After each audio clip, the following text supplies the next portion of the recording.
Bangladesh financial intelligence unit BFIU এক চাঞ্চল্যকর তথ্য জানিয়েছে। সেখানে দেখা যাচ্ছে সাবেক প্রধানমন্ত্রী শেখ হাসিনার সর্বশেষ প্রেস সচিব সাংবাদিক নাইমুল ইসলাম খান ও তার পরিবারের সদস্যদের ব্যাংক হিসাব 163টি। এসব হিসাবে জমা হয়েছে মোট 386 কোটি টাকা। এর মধ্যে 379 কোটি 52 লাখ টাকা উত্তোলনের পর এখন রয়েছে মাত্র 6 কোটি 27 লাখ টাকা। জানা গেছে নাইমুল ইসলাম খানের ব্যক্তিগত ব্যাংক হিসাব 91টি। এসব হিসাবে মোট 249 কোটি টাকা জমা হয়েছে। এর মধ্যে 238 কোটি 34 লাখ টাকা তিনি উত্তোলন করেছেন। বর্তমানে তার ব্যাংক হিসাবে মাত্র 64 লাখ টাকা জমা আছে। তার স্ত্রী নাসিমা খান মন্টির 13টি ব্যাংক হিসাবে 16 কোটি 96 লাখ টাকা জমা হয়েছে। এর মধ্যে 13 কোটি টাকা উত্তোলন করা হয়েছে। জমা আছে 3 কোটি 90 লাখ টাকা।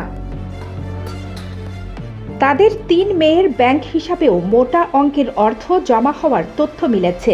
আদিবা নাইম খানের হিসাবে 35 লাখ, লাবিবা নাইম খানের অ্যাকাউন্টে 1 কোটি 25 লাখ এবং জুলিকা নাইম খানের অ্যাকাউন্টে 61 লাখ টাকা জমা হয়েছে। এসব অর্থের সিংহভাগই তারা উত্তোলন করে নিয়েছেন।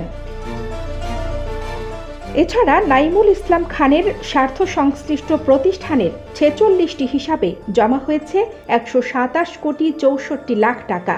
এর প্রায় পুরো টাকাই তিনি উত্তোলন করে ফেলেছেন। বর্তমানে মাত্র 21 লাখ টাকা জমা আছে।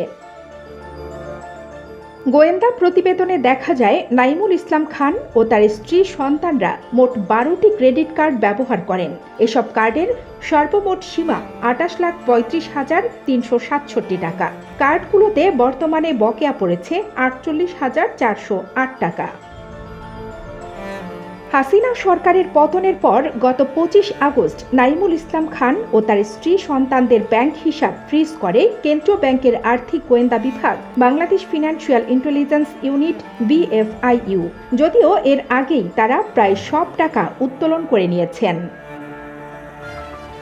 গত 5 আগস্ট ছাত্র জনতার গণ অভ্যুত্থানের মুখে শেখ হাসিনা দেশ ত্যাগের পর আত্মগোপনে চলে যান তার প্রেস সচিব নাইমুল ইসলাম খান।